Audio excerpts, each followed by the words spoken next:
Hey, welcome to the Edge stream. We are so glad you joined us today. I know it's weird, I know it's awkward, but we are ready for some fun. My name is Michael. I'm the high school director here. I'm Sam. I'm Sam. I help with production and our worship stuff with Edge, but also am our middle school director. And I'm Kelsey. I work with our small groups and small group leaders, and I also do operations, behind the scenes stuff. So she is like the glue for the team. It's just kind of what happens. So if she gets sick, we're all going down. That would be bad. Don't jinx me. Jeez. I'm not jinxing you. 6 feet? Okay, that's right. Okay, you're good. We're good. All right. So what are we doing right now, Kelsey?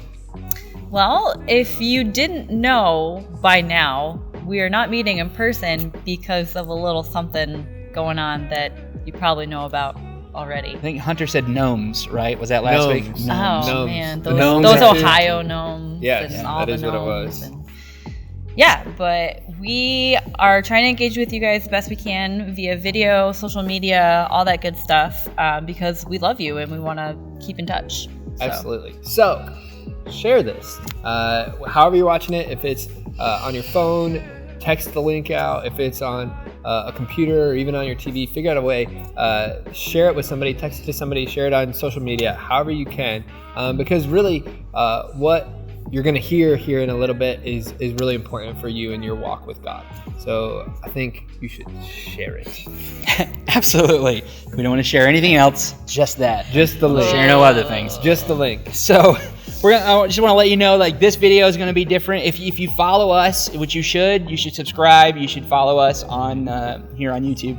But we put out tons of videos throughout the week because we want to make sure we're engaged with you. But you'll notice these are a little rougher, and we're okay with that. We want it to feel more like a Sunday night when everything's raw and real. So it's going to be a little less edited. It's going to be a little less polished like that. And Mistakes. Then, yes. Speaking of mistakes, look at this thing. Look at it. You like this? This is what happens when you get a little cooped up. Actually, I just messed up with my What did trimmer. you just do? And then I touched my face with both hands at one time. Oh, good. We're all gonna Mistakes. die. Okay, So go wash my hands. Good. Well, make Okay, sure you goodbye. comment. If you don't like this, if you think it's dumb, if you think you have better ideas, you probably do. So put them in our comments and let us know how to make this better.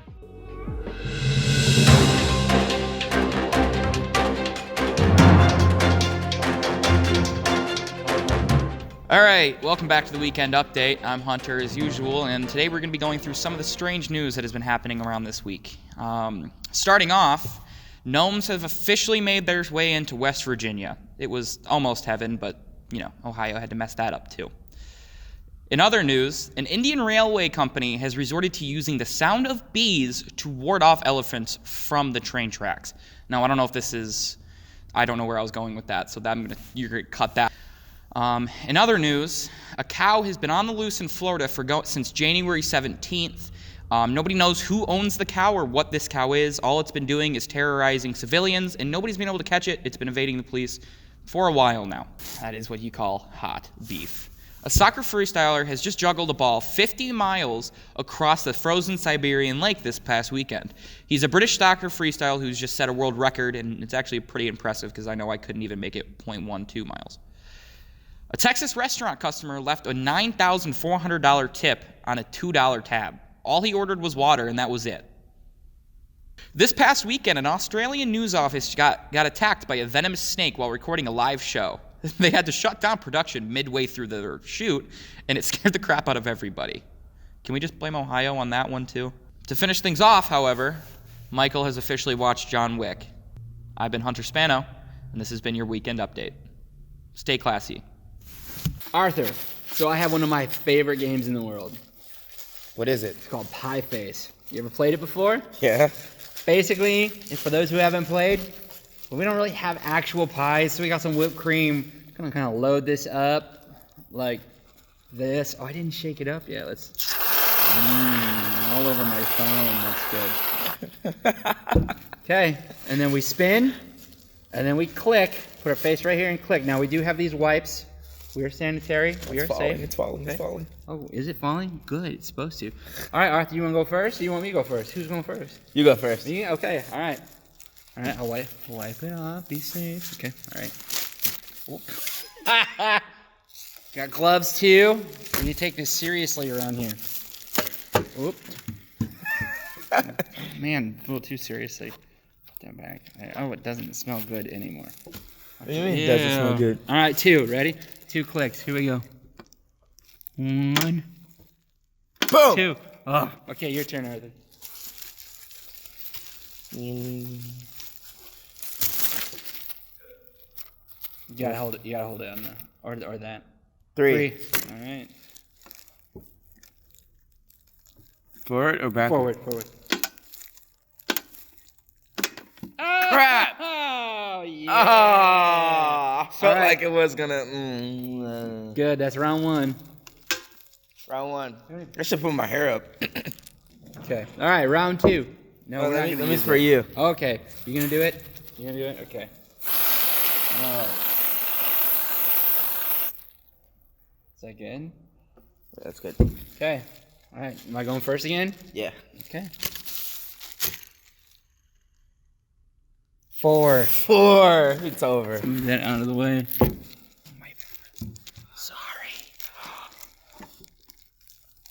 1, 2, 3.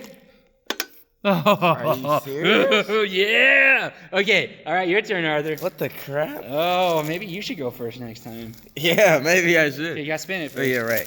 Or just go until it hits you. I'm fine with that too. 2. 2. If I get hit on 2.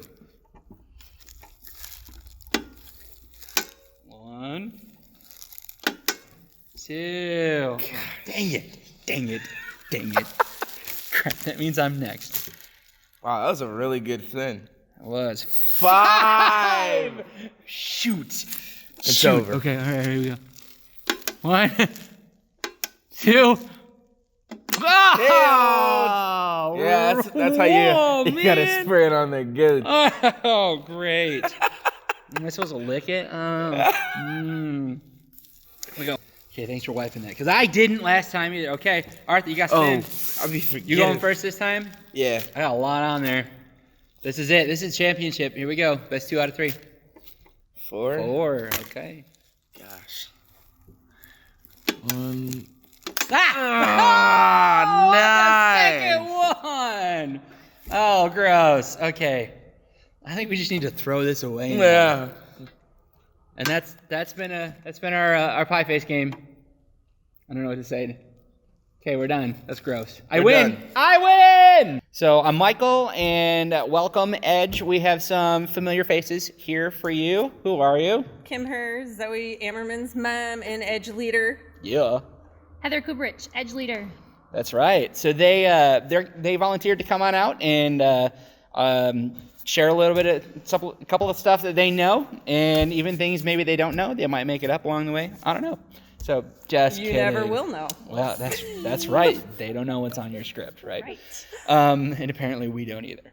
So we are in our 3rd week of the Mastermind series. We're finishing it up, and we're talking about community and about not being alone. And that's how we were designed to be with other people and to live life with other people. So I have a question that I didn't ask you guys. Did you have a crew when you were in high school? Did you have a posse or a group you were with? Kind of. Yeah? Yeah, we were nerds. Yeah? Awesome. Yes, elbows yes. only. Yes, Elbows only. Okay. Yes, I can't say I identified with nerds necessarily, but a lot of that crew is still around a lot of years later. I didn't identify with them, but they're still around. I got you. No, I didn't identify with nerds. Oh. I don't know what we identified with, just we hung out with all different levels of friends. Cool. Well, I know when I was in high school, the people I had at school, I had like my choir and drama people and publications. And they were 2 different groups of people. Like they didn't normally like cross paths. But I also had like my cousins at home and then my youth group, which is probably why I still work with students in youth group, because it had such an impact on me. So today we're talking about not being alone, which is so funny or so ironic, because we chose this a long time ago. And now you are all watching from your couches or from your chairs or from your bed. And we're so excited to be here after being in quarantine. They're like humans. I want to volunteer. So thanks for doing that. So we're talking about connections, and I know being separated from people, the first thought that came to my mind is there's probably a lot of fear out there, and there's probably many of you who are coping or finding your ways to cope with being alone and being separated from people. And you guys extroverts, introverts? I'm pretty extroverted. Extrovert. Yeah, I'm an introvert, and even I am like starting to hit my limit. You know, I like to talk to people. So I had a question for you, thinking about things that usually make us afraid. I know I was always afraid of being lost as a kid. So I had a question. Have you ever been lost before? I have a good story.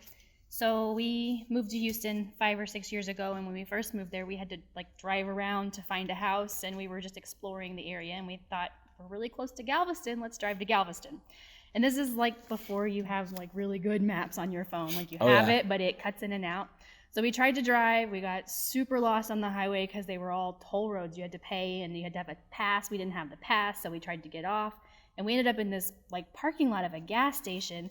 There was bars on the windows, like you couldn't get out and ask anybody, and we were terrified. So we literally found the first Best Buy we could to find a GPS unit to put in our car to get us the heck out of there, because, yeah. And you didn't have anybody to like tell you. We didn't know anybody. We didn't know anybody to call, so we were pretty freaked. Yeah. Oh, I would be too, because that's pretty, it's huge out there. It is. And Very you don't confusing. know who you're going to run into, so. Sure. Yeah. How about you? Probably most recently, I could share a story like Heather did, but if I think way back when I was a kid and our parents would take us to the stores because we weren't on quarantine, the thing that comes to mind is I was walking through Sears and just kind of got disconnected from my parents and was totally freaking out because, very long story short, when we were growing up, they had the Oakland Child County Killer. And so you never wanted to go too far from your parents. And I wandered away, and I was so fearful of what was going to come up and grab me. And this lady came up, and I didn't know whether to like scream bloody murder or what, but fortunately when she came up, my mom was actually behind me and took over, so I didn't have to like, I don't know, scream in fear or pee my pants. Oh my gosh. I did not know that was even a thing. Yeah. Wow. Yeah, that'd be a little freaky. Yeah. There's a reason why they say don't talk to strangers. Right. Yeah. Well, it's interesting what being alone can do to us sometimes. Mm-hmm. You know, how it can really kind of trap us in fear, which is one of the many reasons we believe that we aren't meant to live life alone.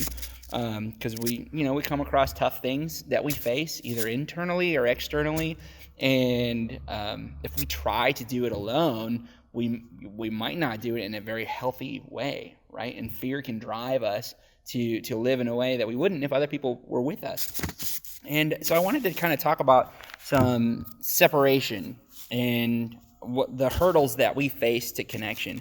And I had a question for you guys. Let's see. All right. So sometimes it can be scary to connect with people, to be honest and open and vulnerable. So when it comes to being open and vulnerable with others within community, is that natural for you too? For me, I think it depends. I feel that I've always had a good sense of intuition. If I share something with one person, I might not share it with the other. And it just has to, it's a feel that overcomes me when I'm talking to them. So putting out a little and seeing where it goes and seeing if it's reciprocated. Because to me, part of that want to give more is knowing that, hey, this is something that we're sharing in. It's not, oh, hey, I'm just getting all of this knowledge and it's going to be used against you at a later time. So yeah, I look for signs that say this is two ways. Oh yeah, definitely some wisdom in choosing when and where and who to be open with. How about you? Is it natural for you? Kind of, pretty much, yeah. I'm pretty open with most people that I know, and that's just come from in my opinion, if you are going through something, you talk to people because chances are they're going through it too, or they know somebody who has, and you can connect. I've learned, like I said, that you can connect and you're on the same level with these people. They can give you advice or help you through it. Yeah, absolutely. There's some power that can be definitely found there, knowing that someone's like on the same wavelength as you, right? And you don't know it unless you say it. That's true. Yeah, you don't know. Yeah. Well, I know for me, I'm kind of the opposite of that. Like, I don't like to be open with people at all. I don't know if it's because of I tend to be more introverted, or I think also sometimes because of my role, like working in church. I think there's this weight that you have to be perfect, right? That you have to look a certain way. You can't struggle with too much, or you don't want to talk about too much because it's not your therapy session on stage, right? Here's the things I'm dealing with that I haven't really dealt with. So I know my inclination is usually to hold it in. I don't even know if that's a guy thing too. I don't know if that's part of it as well. But that's not my natural, knee-jerk reaction is to do that. And I'm curious, and how many of you watching, like, would you tend to be someone who would share and it's easy for you, or if you would hold back? Make sure you put that in the comments, what it's like for you and how you deal with the things that you face. I think there's some hurdles that we face, though, besides fear that can keep us from connecting with other people. And I don't know if you've never seen these before or noticed this, but I think sometimes distance, as we're finding out right now, distance is a huge hurdle to connecting with people.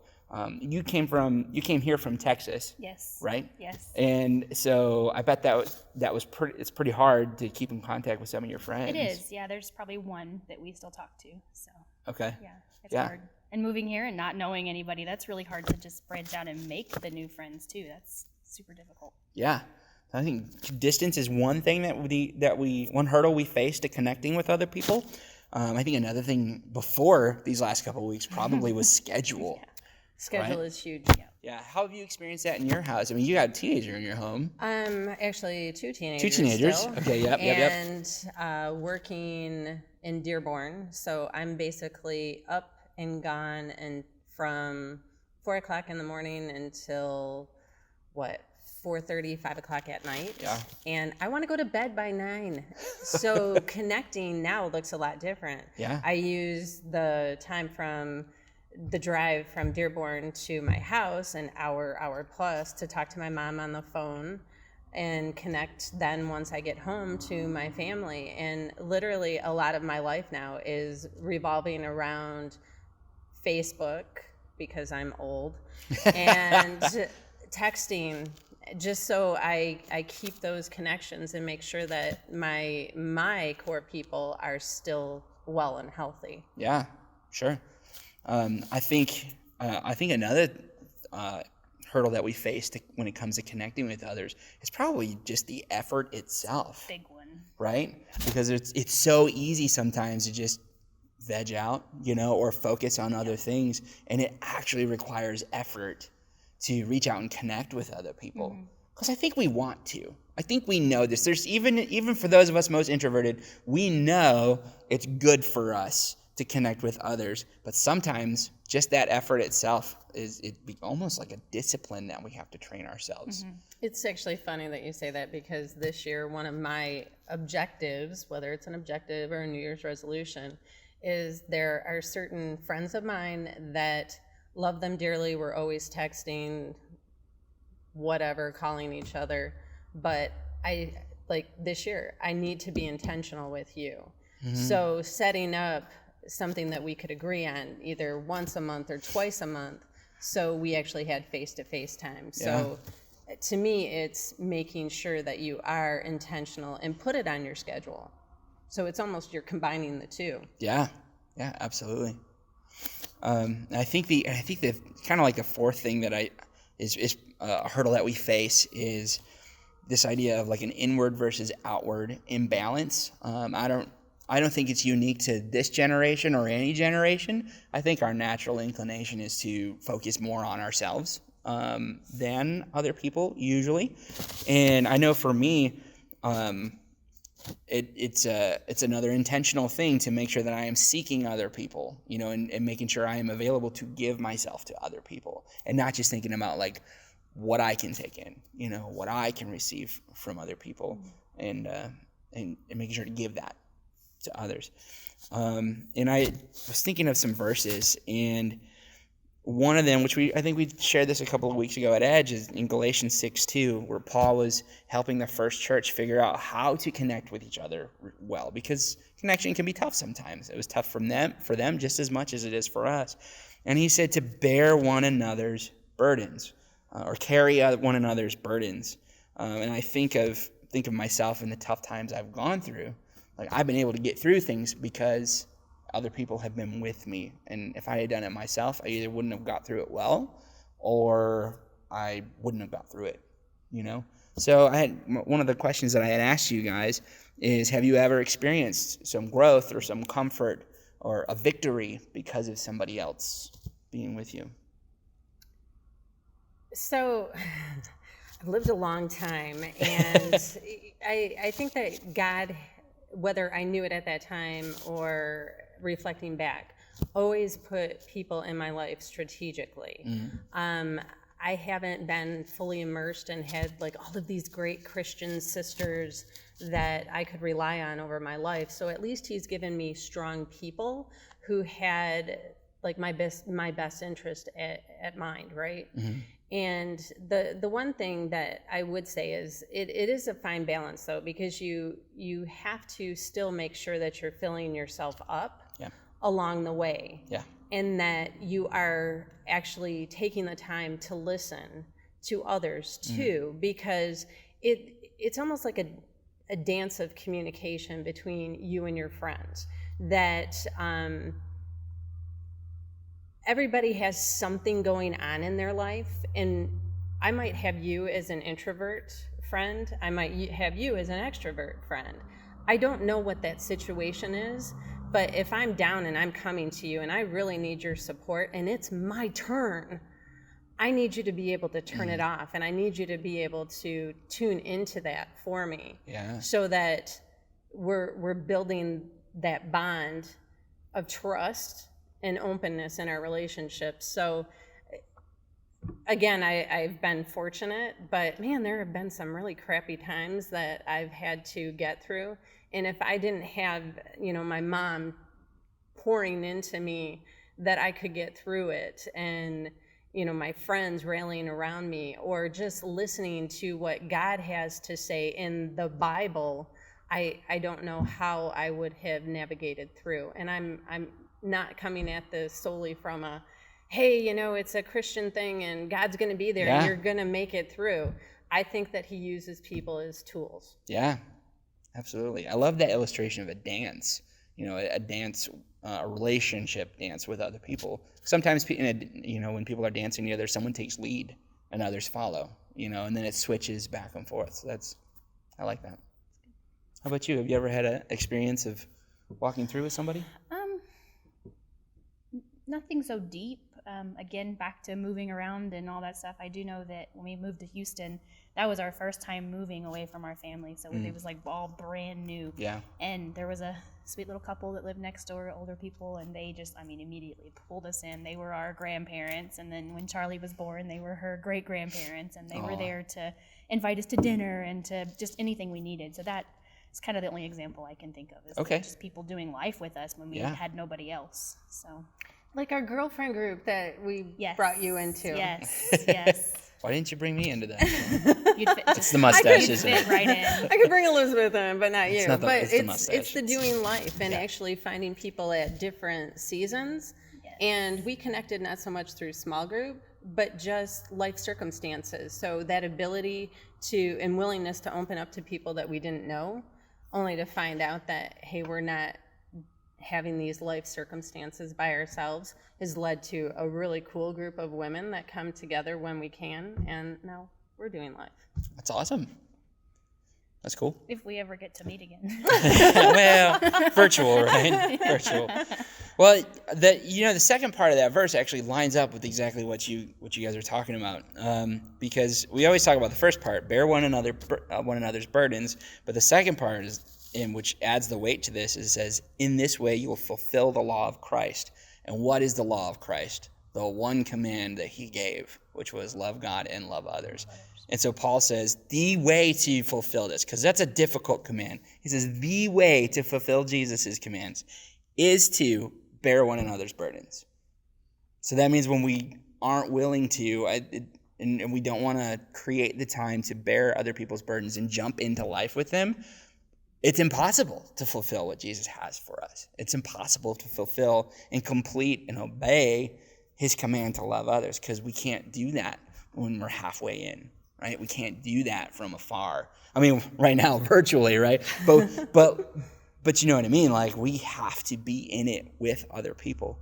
And back to our key point is we weren't meant to be alone. In thinking through, like, how do we do this? Because high schoolers, you want to know how, right? So here's 4 things. I got most of them from Danny Cox, who's the lead pastor at the Troy campus. And he said this: when it comes to fostering community and being open with others, he said these things. He said, first of all, you have to be vocal. So you have to speak up. So the things that we are thinking, the things we are struggling with, we have to be honest and open and let other people in. And that second part is be vulnerable.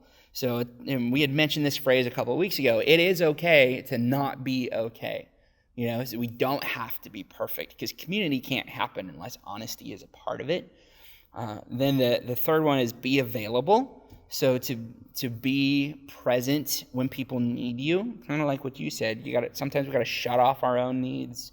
It's not that our own needs, but we kind of put it in the back burner, right? When someone else really, really needs us in that moment, because they're going to be there for us at another time. Right. And I think the last one, though, is important. It's be active. So it's beyond waiting for people to come to us. It's also making sure that we are going to them. And I think this is going to be super important for you, as it is for us right now, that we are all segregated, that we are all isolated in our homes. We need each other to actively seek out each other. So your friends need you to message them. They need you to text them. They need you to call them. In the same way that you need them to do it for you. And I think this, in John it says, your love for, Jesus is talking to disciples, it says, your love for one another will prove to the world that you are my disciples. Your love is what's going to prove it. Not being vocal about your faith, that's not what is going to prove it to the world. Not voting. Voting isn't going to prove it to the world that you love Jesus. Picketing isn't going to prove it. Putting it on your bio is not going to prove it. Baptism doesn't even prove it. What does he say proves it? That you love one another. That's how you show the world that you actually are a disciple for Christ, is to love others and be there for others. So the last question I had for you is, what if you could go back and talk to your teenage self about community with what you've learned now, in different, you're both in different phases and stages of life, what would you like to go back and tell your freshman, sophomore, junior, senior self? Among lots of other things, talk to people, be open, make those friends, make those connections, because I know when I was that age, I was afraid to talk to people. I didn't want to be judged. I didn't want what are they going to think about me? What will they say? They're going to go tell everybody else what I just said? But it doesn't matter. I can count maybe 1 or 2 people from that time in my life that I still talk to. I don't know where those people are, and I don't care what they think. So just find those connections, find those friends. It's important. Yeah. I think I would probably tell myself way too much.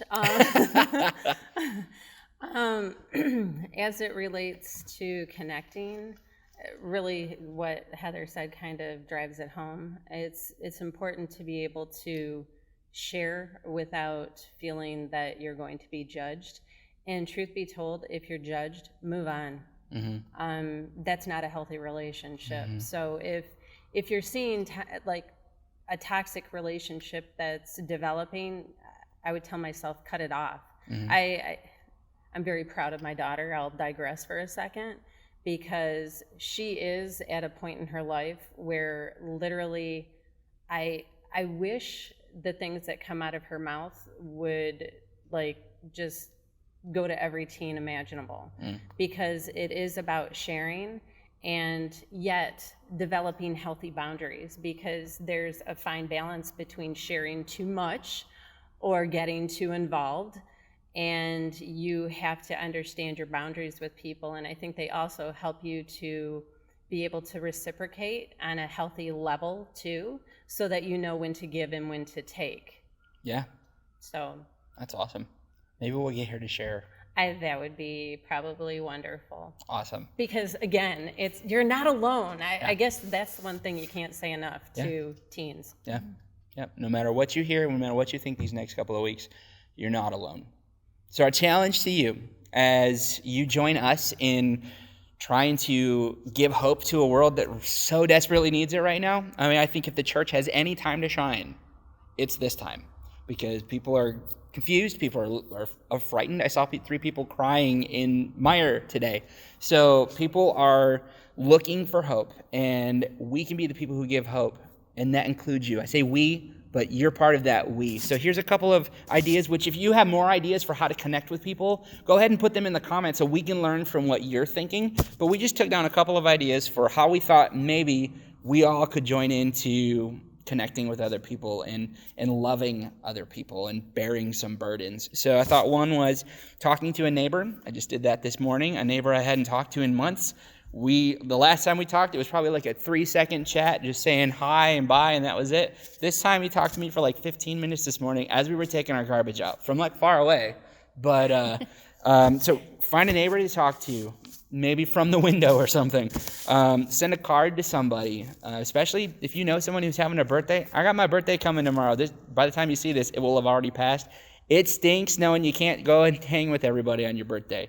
So find out when people in your small group's birthdays are, or other family members, and send them a card, make them something, create a video. We thought this is definitely needed. Text your small group, which means replying to your small group leader when they message you. Yeah. We didn't come up with that. They didn't know. Stream some videos together. Watch what you can online. Play some games together online. Post your thoughts on Insta. Put it on your story. If you're experiencing hope, put it on your story. Other people will need to see that. And get and give, both. Get and give prayer requests for people in your life, people in your small group, people that aren't even in your small group, and then actually pray for them. And I think if we can start doing that kind of stuff now, the impact it's going to have on the future is going to be amazing, because in a tough time, and when things are pretty dark and people see the light, they will hold on to that light. And then once things kind of get easier or get better, that light still stays implanted in them, right? It continues. So let's be the light together and bear some burdens. Sound good? Yeah? Great. All right. Elbows in. Elbows in. All right. That has been today's Sunday Stream with Edge. Thanks for joining us. Thanks for sharing it. We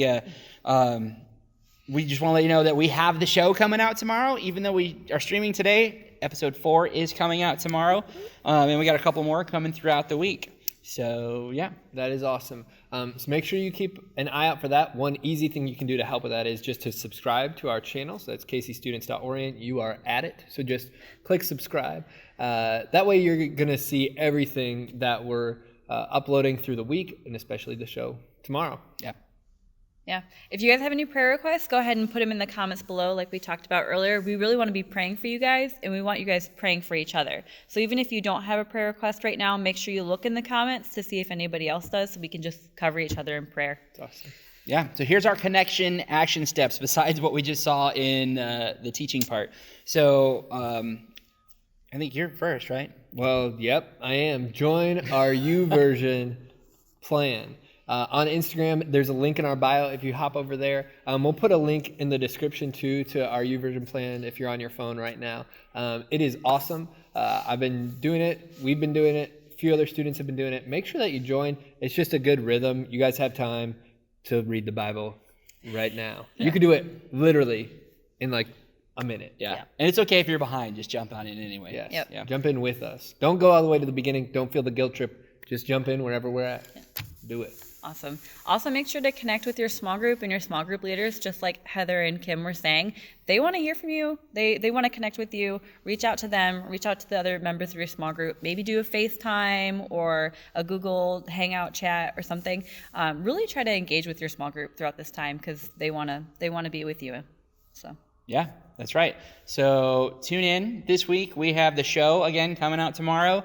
We've got some other videos coming out throughout the week. And every day, Monday through Friday, at 5 o'clock on Instagram, we will be live at 5 just to chat and connect with you. Mm-hmm. So, hey, have a good night. See ya. Later.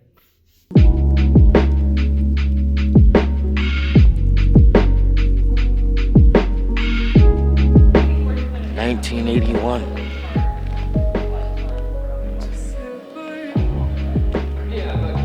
Go to mine.